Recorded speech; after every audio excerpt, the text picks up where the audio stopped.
baby girl? How you living? How you living? What's going on? I'm good. I can't complain. There's no sense in complaining any damn way. Everybody got issues, right? I feel, yeah, they do. You still full off of that turkey? Man, I don't do turkey. I'm like a dude. I don't want anything dry. You ain't black. Shit, I'm black. I eat pork. Look, I ate the hell out of that ham. Hey, all right, okay, that'll suffice. That'll suffice. Killed it. Matter of fact, I might go in there and get some more after today. That's a wrap. So I can't do no more Thanksgiving food. That's all I've been eating since Thursday is turkey, collards. You know what I'm saying? Cranberry. You said collards. Collards. No, you're not black. That's how you got. That's what it is, though, man. What we working with today? What was popping today? So since we're talking about holidays, and usually holidays include family, wanted to talk about, family beef. Family beefing. Like, I don't understand it. I've never really been, one of those people that really got into it. First of all, I've never been the type of person that got into a whole bunch of you say, I say. Like, that ain't never been my thing with friends, with anybody. But, in families, especially large families, you have this family rivalry or this family dickery. And I've never understood it. And I just wanted to see how other people feel about it. You know what I'm saying? Like, family beef. True shit. So family beefing around holiday time or any time. So have you like, you know what I'm saying? Like, families that just always have issues. Like I said, I'm one of them type of people. I think we talked about this before when we talked about, relationships and friendships with your friends, like where the boundaries. I've never been one of those type of people that pick sides. To me, my view is right is right, wrong is wrong. And when it comes to family, there should be nothing that serious unless you don't found somebody in the bed with your husband or somebody fucking with your kids. It should ever make you feel like you can't fuck with family. Yeah, I feel you. That's always been my view. So for me, you know what I'm saying? Like, if there's a family beef, as long as it's not those two things, then I'm going to always feel like that's something that needs to be squashed. Well, you do have a point there. I know my family, we fight about the smallest shit, you know what I mean? Like, as far as who's the best football teams and little petty shit like I'm missing $5. You know what I'm saying? Like, right. It's crazy. It's all over the place. You know what I mean? I'm sure any family goes out all out the wall and shit as far as, for their beefs and stuff like that. It's crazy. It's crazy. But I mean, that is the definition of family, though. You know what I mean? I mean, family, you gotta have the beefing and stuff like that.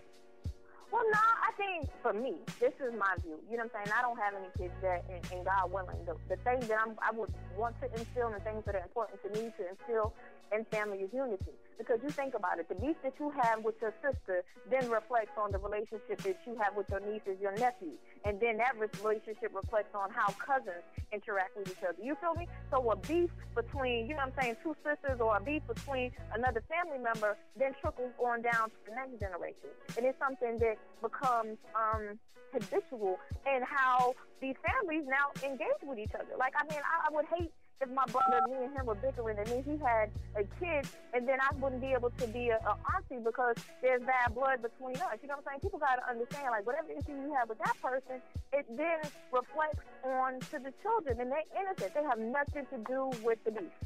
That's exactly, yeah. I've come across that before, too, man. I'm sure a lot of the listeners have come across it, too, as well, man. 66raw.com. Let us know if you've been involved in a family beef before. If you have, what has it been about? You know what I mean? What are some of the ways that you and your family have overcome this beef? You know what I mean? Because, we got squash this beef out here, a lot of the family, you know what I mean? I know one side of my family. I ain't going to go too much into details, but, I know... I've been beefing with some of my family members too, but at the end of the day, they still my little cousin. And I think, and again, I think we all have, because at the end of but outside of families, we're all individuals. And us having our own individuality, we also have our own personality. And that don't mean that you gotta rock with, your family that tight or whatever have you. But what I'm saying at the end of the day is there should always be some type of conversation and closure. Because, when my father passed away, I never really had that. So that's always been a lesson to me. I mean, my older cousin, shit, we knuckled up and we rocked. You know what I'm saying? This was a cousin that I looked up to. You know what I'm saying? My cousin Keisha, she's way older than me. But we fought. You know what I'm saying? But we fought, we got it out the way, and after that, it was no, for me, you know what I'm saying? I still have no ill feelings toward her. That's my older cousin. You know what I'm saying? Shit, she got a lot of mouth, I got a lot of mouth. I probably get it from her, but that's my family. You know what I'm saying? So me, I'm one of them type of people. Whatever issue I have with you, we're going to get it out. I'll do whatever we need to do. And it's going to be, you know what I'm saying? That's going to be it. I just hate when people just drag on stuff and they just don't let shit go because it's not healthy. And it don't matter whether that's family or not. Well, that's what it is. That's what it is. Check this out, though. I'm opening up for the first time in a very long time. I'm opening up my phone lines right now. It's 202-684-6641. Give us a call. Let us know. You know, we want to hear your voice. You know, your voice is heard right here at 66raw.com, man. We want to hear it all. We want to hear the stories, man. We love stories right here on 10 with Lomax. That's what Lomax loves to listen. I love it. Yes. I love them. That's what it is. That's what it is. How do you feel about you know, physical fights? Have you ever been in a situation like that? I mean, like I said, me and my big cousin, we had a fight. I can't even remember. And this is what the fight was about. It's so funny. She was telling me that I always had to dress provocatively. Like, I always had to wear some little shit while I was got my ass all out, this, that, and third. And, you know, of course, I'm fly out the mouth. I think I was like 23, 22 at the time. You know, it's like, I'm working. I can do whatever I want to do. She was like, this? What you calling this? And it went from that all the way to, like, next level. Like, we was, like, really on some street shit. You know what I'm saying? Yeah. I think that's my older cousin, and she's always been fly at the mouth. And I look back at myself, and I'm almost just like her. So I think that the two personalities clash. Of course, you know, when there's alcohol involved and stuff like that, that always enhances things. But, you know, we ended up knuckling up, and I had to get in the car with him because that was my ride home. So it was just like real awkward, but it was it was never to the point where any police got called or anything like that. And, of course, we still have a very healthy relationship because I've literally had somebody be like, damn, you're like bipolar or something, because I can fight with you, I can argue with you, I can tell you about your ass, and the next breath, I'll be like, so, where we going? We going out? We going out to eat? That's just my personality. I feel like you should never harbor anything. You know what I'm saying? Yeah, I feel you. I feel actually, not to be sexist, but that's a nigga mentality right there. Listen, hold on, but I've been told I really got some nigga ways. But again, you know, I lost my father, which is, you know, my cousin I was talking about. That's his niece. So on my father's side of the family, that's that side of the family. Very fiery, very very feisty, very opinionated. That's definitely me. But when my father passed away, I felt like life is too short. You know what I'm saying? Life is too short, and you never have that time to take back anything. Yeah, you never definitely. have that time to take back what you could have did, what you should have said, and, you know, how squashing shit just makes life a little bit easier. You breathe a little bit better. So my message today is just to tell families, just like, come on, like, I understand that you're going to have some friends that treat you better than your family, but we got the same blood running through our veins, and so we should want to be able to have a living legacy and you know, teach our children better. Definitely. You know what I'm saying? Because they're a reflection of us. Excellent topic for coming right out the Thanksgiving holiday and kind of floating into another one, which is Christmas or whatever you celebrate around that time. Yes. Hey, let us know, all the listeners, let us know about your beefs, you know, your family beefs. Let us know how you feel about them. Even tell us a story, man. We right here at 66raw.com, on the forums, twitter.com/66raw. Hit Lomax up, twitter.com/MISLOMAX, or me, twitter.com/_DJ Reese, spell Reese with a C. Each and every Monday on 10 with Lomax, man. That's what it is, man. Let us know a story. I'm Reese. I'm tired of spilling all the beans now. I'm about to get nosy and get all up in your ish. Have you had any family beefs? Have you ever had a knuckle up, put a cousin in a headlock, or fall out with one of your cousins over using his clippers, or maybe clip his underarm hair or anything crazy? Actually, it's funny you asked that because it's with me. It's not with cousins. It's with my sister.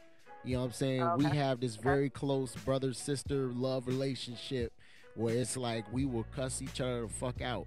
And then 5 minutes later, we'll be straight. And people be looking at us like, what the hell? Like, what the fuck?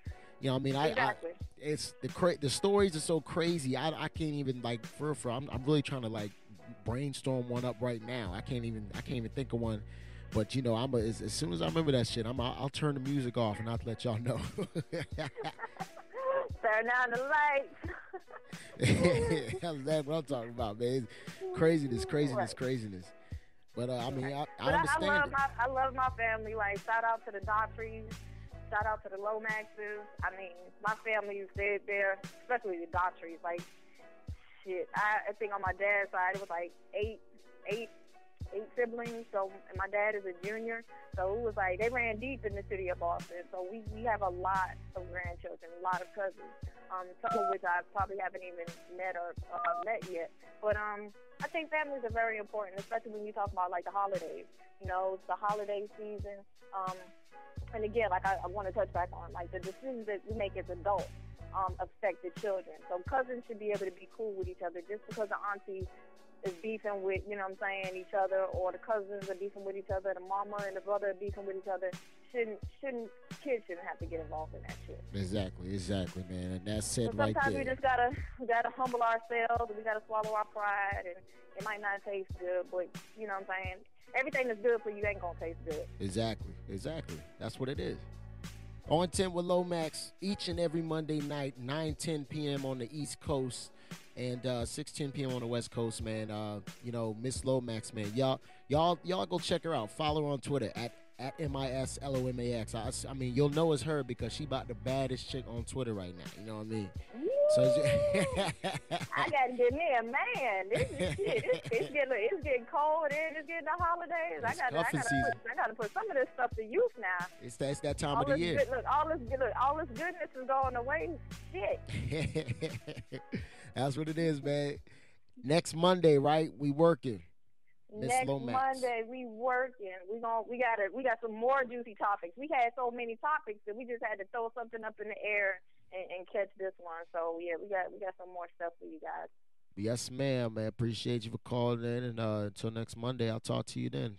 Yes, sir. That's what it is.